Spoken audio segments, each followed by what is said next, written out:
Well, I had such a great time at the toy fair, and I just can't seem to get enough of a good thing. So Adrienne Appell is here to join me. She's a trend specialist with the Toy Association. Adrienne, lots of fun, and I would like to note that all of that pogo stick jumping and bike pedaling was done in high heels. That is very impressive. Well, speaking of impressive, the 111th Toy Fair, certainly very impressive. Why is it such a big deal? Well, the toy fair is really where all the companies and retailers gather, and they're previewing the toys that are going to be hot for the holidays. And the majority of toy sales do occur in the fourth quarter, so now is really a crucial time for retailers to be picking out what's going to be hot for kids. All right, so you have got a lot of what's going to be hot, and we're going to start off with this guy, familiar character over here, Peter Rabbit. Yes. What's his deal? He is Peter Rabbit from Cartwheel Kids. This is going to be a new show on Nickelodeon. If you squeeze him, he's going to say different phrases. So he's great for young kids. He's nice and soft and cuddly. He also teaches them. He teaches them letters, numbers. So that's something that moms is really important to them, especially with young kids. So cuddly combines friends, the educational element, yes, and interactive as well. And we saw that construction, do-it-yourself, building things, yeah, another big trend. He wants to have the last word in there. Does. So we've got these guys. What is this called? The Sprue Kit? Yes, this is the Sprue Kits from Bandai. What's great about this is this takes construction to the next level. A lot of people think construction, it's building blocks, and that's terrific. But this is actually, you pop these out and you build your own action figure. Mm-hmm. So they come in a variety of different sizes, and this is one of the smaller starter kits, but you can build even bigger ones. This one's about $10. There's ones that are about $55.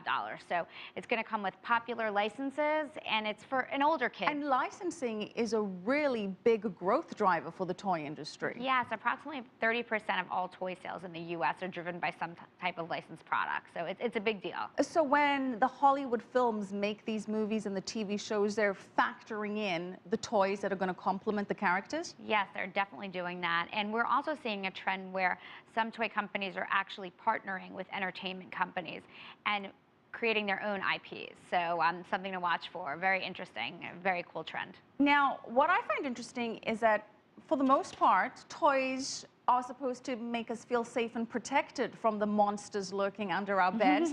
But monsters and zombies in their own right are a big theme this year. Yes, monsters and zombies right here from Phantasma. All right, here it goes. A remote control zombie monster hand. I'm not going to get too crazy, but he'll actually climb up the wall too. So this is the floor version, and then there's suction, and we can get him to climb up the wall.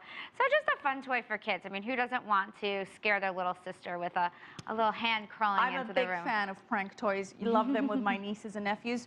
And one of the other trends is back to the retro thing, and that's dress up, right? Yes, and just having some fun with some mustaches. So that's a good look. Right there is the flash stash. It's a flash stash. Yes, it's $5. It's from Hog Wild Toys, and that's just a fun thing. You try to be goofy, you know, sitting around the table, and kids of all ages are going to love that. Big seller come November, huh? Yes, you don't actually have to grow a mustache. You can just get that.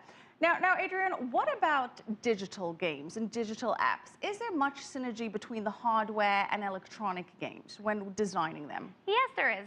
You know, the toy industry recognizes that kids are playing online, and tablets and technology play a huge part in kids' share of day. So there are a lot of physical toys that are combined with an app or a smartphone that allow kids to play together. But we're also seeing that offline play is really important too. So that's speaking to the traditional toy. And in terms of traditional markets, the U.S. is still #1? Yes, the U.S. is the largest market by a large standard, but the U.S. has been relatively flat over the last couple of years, and that's why for the more mature markets, you know, people are buying toys. They're continuing to buying toys. But we're looking at a lot of markets where the middle class is emerging, so that's huge areas for potential growth for the toy industry.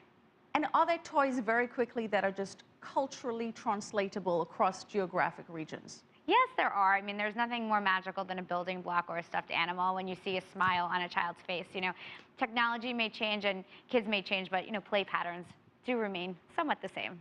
Play patterns are universal. Lots of fun. Thank you so much, Adrienne Appell, trend specialist with the Toy Industry Association.